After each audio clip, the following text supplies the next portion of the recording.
CM Dhami आज गणतंत्र दिवस परेड 2023 में प्रतिभाग कर लौटे। एनसीसी आरडीसी का देहरादून में सम्मान समारोह कार्यक्रम में शिरकत करने पहुंचे। भारत माता की जय। भारत माता की जय।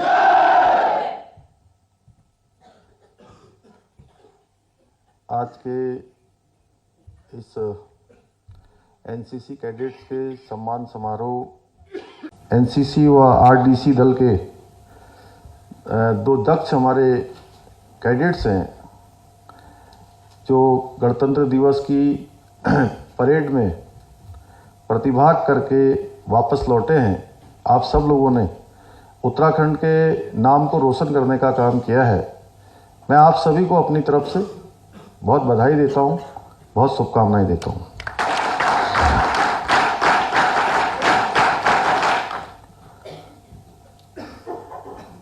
मेरे सभी एनसीसी कैडेट्स, सभी अपने युवा साथियों से मैं कहना चाहूँगा कि आप जिस गौरवशाली संगठन के आप कैडेट्स हैं, उस संगठन से जुड़ना हर किसी युवा के लिए, हर किसी छात्र के लिए, छात्रा के लिए एक बहुत गौरव का विषय है। अभी मैं मेजर जनरल दहिया साहब से जब बात कर रहा था तो आपने बताया मुझे कि 22,000 की वेटिंग अभी जो है एनसीसी में शामिल होने वालों की है। उत्तराखंड के अंदर 22,000। आप अंदाजा लगा सकते हैं कि आप 22,000 वहां वेटिंग में हैं और लंबी लिस्ट लगातार वो बढ़ती ही जाएगी। उसमें से आप सब लोगों को अवसर मिला है तो आप सब लोग भाग्यशाली भी हैं। और इतनी बड़ी जो वेटिंग है, इसका एक कारण ये भी है कि एनसीसी एक संगठन से भी ज़्यादा मिशन है, जिसका उद्देश्य है युवा शक्ति में अनुशासन, दृढ़ निश्चय, संकल्प और राष्ट्र के प्रति जो निष्ठा है, उस भावना को और अधिक मजबूत करना। और ये हमारे महान संगठन देश के युवाओं को राष्ट्र निर्माण में योगदान देने का और आगे जीवन जीने का एक शानदार अनुभव भी हम सबको प्रदान करता है। देश का शायद ही ऐसा कोई क्षेत्र हो जहां एनसीसी के बहादुर कैडेट्स ने अपनी प्रतिभा का डंका न बजाया हो। हर क्षेत्र में एनसीसी के लोगों को मैंने स्वयं भी देखा है जगह जगह योगदान देते हुए। 1965 का युद्ध हो या 1971 का युद्ध हो, इसमें जो एनसीसी के कैडेट्स ने जो भूमिका निभाई, जो योगदान दिया, उसको कभी भुलाया नहीं जा सकता। इन युद्धों में जहां हमारी सेना अग्रणी पंक्ति में दुश्मनों से लोहा ले रही थी, वहीं हमारे बहादुर कैडेट्स दूसरी पंक्ति में खड़ा होकर, दूसरी पंक्ति में मजबूती से खड़े होकर सेना को लगातार सहयोग प्रदान करने का काम कर रहे थे। देश के कोई भी हिस्से में कोई आपदा आती है, कोई किसी प्रकार की घटना घटती है। अभी हमने कोरोना का समय देखा, कोरोना का समय हो, हर समय में हमारे एनसीसी के कैडेट्स ने पूरे समर्पण भाव के साथ अपने दायित्वों का निर्वहन किया है, जिसके लिए इसकी स्थापना हुई है। न केवल एनसीसी बल्कि हमारे लिए ये गर्व की बात है कि हमारे देश के प्रधानमंत्री आदरणीय मोदी जी और हमारे रक्षा मंत्री आदरणीय राजनाथ सिंह जी दोनों ही दक्ष कैडेट रहे हैं। आप सबको जानकारी होगी। और एनसीसी में कहता हूं कि वो नर्सरी है जहां भविष्य के वीर सैनिक तैयार होते हैं।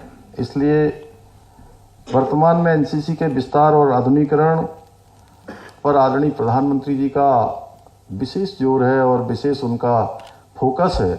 उनके केंद्र बिंदु में जहां देश के अंदर संचालित होने वाले तमाम सारे अभियान हैं, तमाम सारी योजनाएं हैं, उन योजनाओं में भी उनके अगर केंद्र बिंदु में सबसे कोई प्राथमिकता में है तो उसमें हमारे एनसीसी के कैडेट्स हैं और उनके निर्देशन पर केंद्र की सरकार भी और इस ओर विशेष ध्यान दे रही है।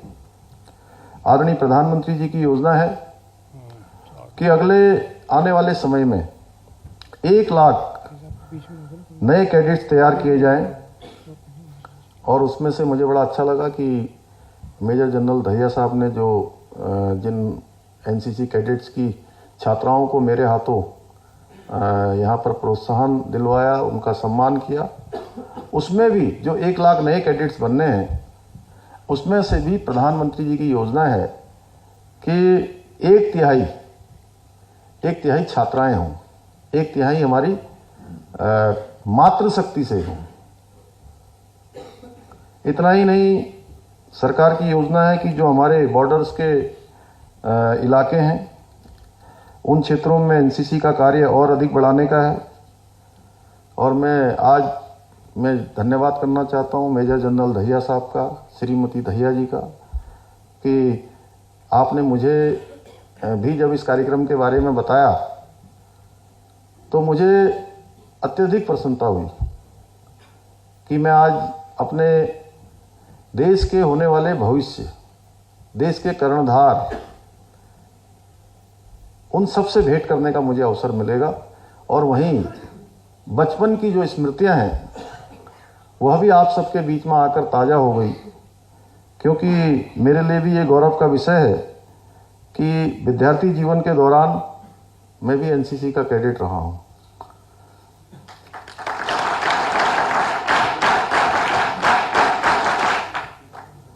एनसीसी के माध्यम से जिस अनुशासन, कर्तव्य निष्ठा, राष्ट्र के प्रति समर्पण भाव को जो हमने सीखा, जो उस समय प्रशिक्षण प्राप्त किया, शिक्षा प्राप्त की, आज उत्तराखंड के मुख्य सेवक के रूप में भी जो कार्य करते हुए मेरे सबसे अधिक अगर कोई चीज़ काम आ रही है तो एक तो एनसीसी का वो प्रशिक्षण और जो दूसरा सेना के साथ रहना, बचपन में अनुशासन, समय पे काम करना और दृढ़ इच्छा शक्ति, संकल्प, ये सारी की सारी सीख आप सबके बीच से ही प्राप्त हुई।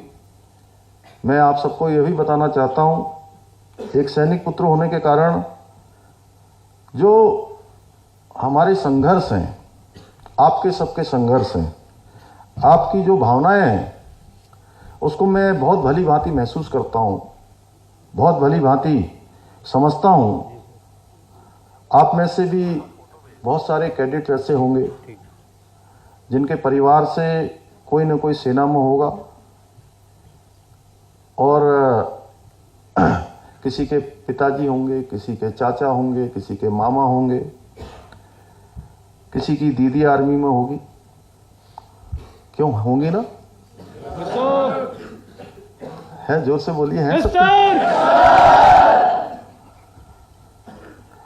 देखिए, सेना के प्रति जो हमारे देश के लोगों का एक भाव है, आदर का भाव, श्रद्धा का भाव, एक विश्वास कि सैनिक कहीं दिखाई देंगे तो मन में एक श्रद्धा का भाव आ जाता है कि देश की रक्षा करने वाले, अनुशासन में रहने वाले, कठिन जीवन जीने वाले और अपना सब कुछ लगाकर देश के ऊपर कोई संकट ना आने देने वाले।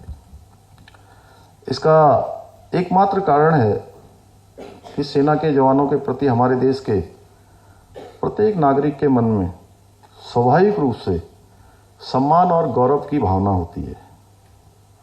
मैं अपने सभी कैडेट साथियों से कहना चाहता हूं कि हमारा देश विश्व में एक युवा देश के रूप में आज हमारी पहचान बन गई है। जो हमारा अनुपात निकाला जाता है उसमें भी युवाओं की संख्या जो प्रतिशत है बहुत ऊपर है और प्रदेश भी हमारा वह भी युवा है। 22 साल का कालखंड इस प्रदेश का भी पूरा हो गया है।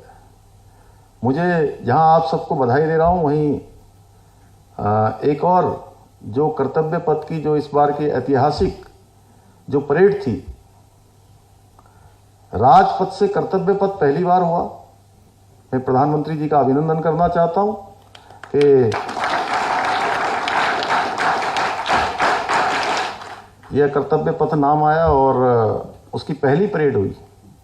पहली ऐतिहासिक परेड में जहां आप सब लोगों ने उत्तराखंड के नाम को रोशन करने का काम किया, उत्तराखंड के नाम को चमकाने का काम किया, वहीं जो मानसखंड की झांकी थी उत्तराखंड की, उस झांकी को भी देश में पहला स्थान प्राप्त हुआ।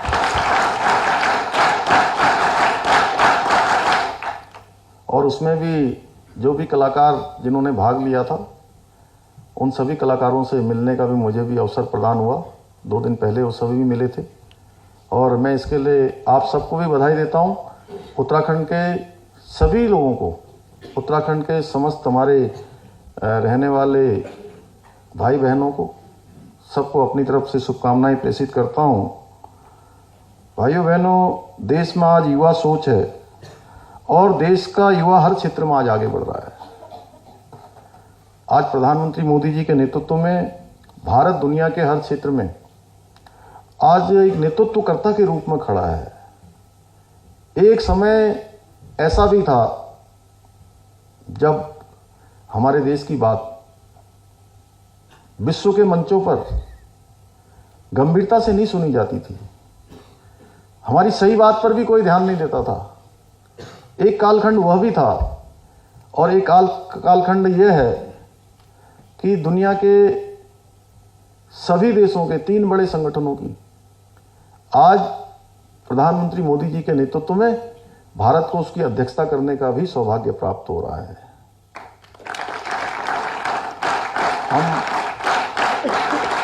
हम G20 की बात करें, आज G20 की अध्यक्षता हमको मिली हुई है। संघाई के सम्मेलन का और क्षेत्रीय जो हमारे सभी देश हैं उनकी अध्यक्षता का मिला हुआ है।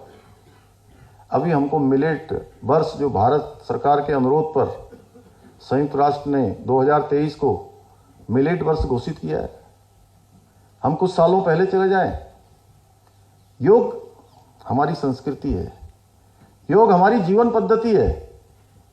हर कोई योग वर्षों वर्षों से करता आया, क्योंकि योग जीवन जीने की पद्धति है, निरोग बनाने की पद्धति है, स्वस्थ बनाने की पद्धति है, अपने बुद्धि को स्थिर करने की एक पद्धति है। वह पद्धति भी पूरी दुनिया में गई। वह भी हमारे देश के प्रधानमंत्री मोदी जी के आह्वान पर पूरी दुनिया ने योग को मान्यता दी और 21 जून को पूरी दुनिया के अंदर योग दिवस मनाया जाता है। ये नया भारत है। अभी रूस यूक्रेन युद्ध होता है। रूस यूक्रेन युद्ध के समय में जहां देश के हजारों बच्चे, हमारे बेटे बेटियां यूक्रेन के अंदर फंसे हुए थे, उनको वापस लाने की बात थी। वो वापस नहीं लाए जा रहे थे क्योंकि वहां पर भीषण युद्ध चल रहा था। तो भाइयों बहनों, हमको दुनिया कितनी गंभीरता से लेती है, हमारे प्रधानमंत्री जी को कितनी गंभीरता से लेती है, यह इस बात का प्रत्यक्ष उदाहरण है कि 4 दिनों तक प्रधानमंत्री मोदी जी के आह्वान पर, उनके अनुरोध पर रूस और यूक्रेन दोनों ही देशों की सेनाओं ने 4 दिनों तक युद्ध विराम किया। भारत के हर बच्चे को लाने का काम हुआ। भारत के सारे बच्चे आए। इतना ही नहीं, भारत के बच्चे तो आए ही आए। वो देश जो हमारी सीमाओं पर रोज कुछ न कुछ गड़बड़ियां करते हैं, आतंकवादियों को भेजते हैं, अलगाववादियों को बढ़ावा देते हैं, जिहादियों को बढ़ावा देते हैं, उस देश के बच्चों को भी यूक्रेन से बाहर आने के लिए भारत के तिरंगे को अपने कंधे पर लेना पड़ा। तब जाकर वह भी जो है उस देश से बाहर आ पाए। ये नया भारत है। साथियों, आज का भारत दुश्मनों पर सर्जिकल स्ट्राइक भी करता है, एयर स्ट्राइक भी करता है और जिस चीन के बारे में हमारे मन में हमेशा संदेह होता था, पता नहीं जो हमारे नए बच्चे एनसीसी में आए हैं उनके मन में होता था कि नहीं होता था, लेकिन ये हमेशा संदेह होता था कि हम पाकिस्तान से कोई हमारी सेना लड़ेगी, दूसरे आतंकवादियों से लड़ेगी, कोई दूसरे देश के लोग हमारे ऊपर चढ़ने की कोशिश करेंगे तो हमारी सेना मुंहतोड़ जवाब देगी, क्योंकि हमारी सेना हमेशा से दुनिया की सबसे पराक्रमी सेनाओं में से एक सेना रही है।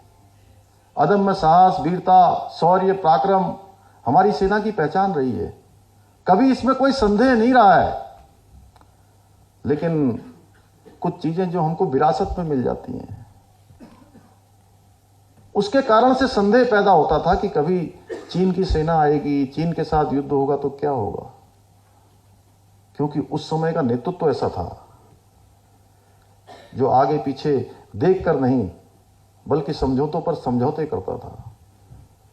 तो भाइयों बहनों, आप लोगों ने देखा जब गलवान की घाटी में चीन के सैनिकों ने हमारी ओर आक्रमण करने का प्रयास किया तो हमारी देश की सेना ने उनको मुंहतोड़ जवाब देने का काम किया। अभी अभी आपने त्वांग में देखा होगा, कोई भी क्षेत्र हो, आज कोई भी सेना भारत की ओर अगर आंख उठाकर देखती है तो भारत की सेना उसको मुंहतोड़ जवाब देने का काम करती है, क्योंकि हमारे पास आज एक विजनरी लीडरशिप है। आज ऐसी लीडरशिप है जो केवल और केवल देश के लिए सोचती है, केवल और केवल हमारे देश की चिंता करती है। उसके एक नहीं अनेकों उदाहरण हैं। चाहे आज कोरोना की बात करें हम, अभी कोरोना का जो कालखंड आया, इस कालखंड में जहां दुनिया के देश, उनकी अर्थव्यवस्थाएं पूरी तरह से बिखर गई, अर्थव्यवस्था अव्यवस्थित हो गई, वहीं हमारे देश के अंदर सबको वैक्सीन लगाने का काम हुआ, गरीब लोगों को मुफ्त में राशन देने का काम हुआ 80 करोड़ लोगों को, और वहीं जो हमारी अर्थव्यवस्था 10वें नंबर पर थी, वह अर्थव्यवस्था आज दुनिया की 5वें नंबर की अर्थव्यवस्था हो गई। यह नया भारत है। यह तभी संभव हो पाया जहां हमारा नेतृत्व भी है और हमारे देश के युवा भी हैं जो हर क्षेत्र में आगे बढ़ रहे हैं। साथियों, जिस देश के युवा के अंदर अनुशासन हो, दृढ़ इच्छा शक्ति हो, निष्ठा हो, लगन हो, उस देश का विकास तेज गति से उस तेज गति से होने को कोई नहीं रोक सकता।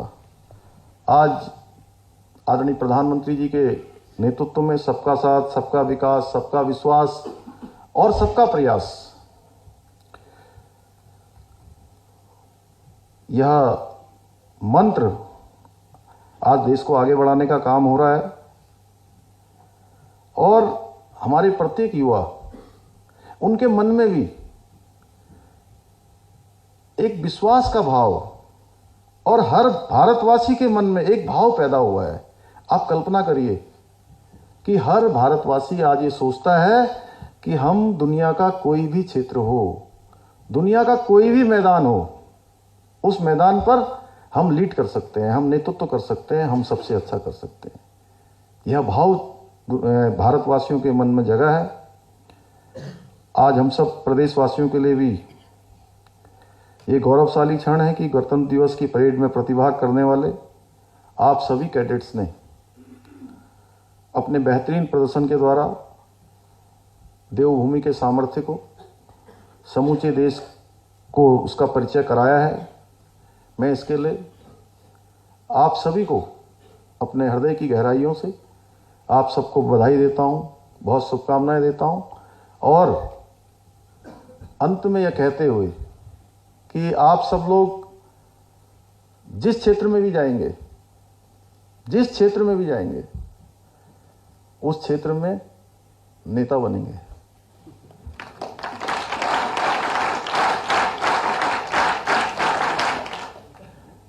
अब वो नेता, आप लोग कहीं सोच रहे होंगे कि कहीं ऐसा तो नहीं कि सबको जो है कुर्ता पजामा पहना दिया जाए और नेता बना दिया जाए, चुनाव में खड़ा कर दिया जाए।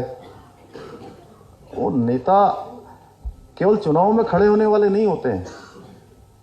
अपने अपने फील्ड में जो जिस फील्ड में जाए, कोई डॉक्टर बनेगा, कोई इंजीनियर बनेगा, कोई खिलाड़ी बनेगा, कोई बड़ा पत्रकार बनेगा, कोई वैज्ञानिक बनेगा, कोई सेना में जाएगा, जिस क्षेत्र में भी जाएगा, यानी कि उस क्षेत्र में जो सबसे आगे रहेगा, जो सबसे अच्छा काम करेगा, जो सबको दिशा देने का काम करेगा, वह नेता।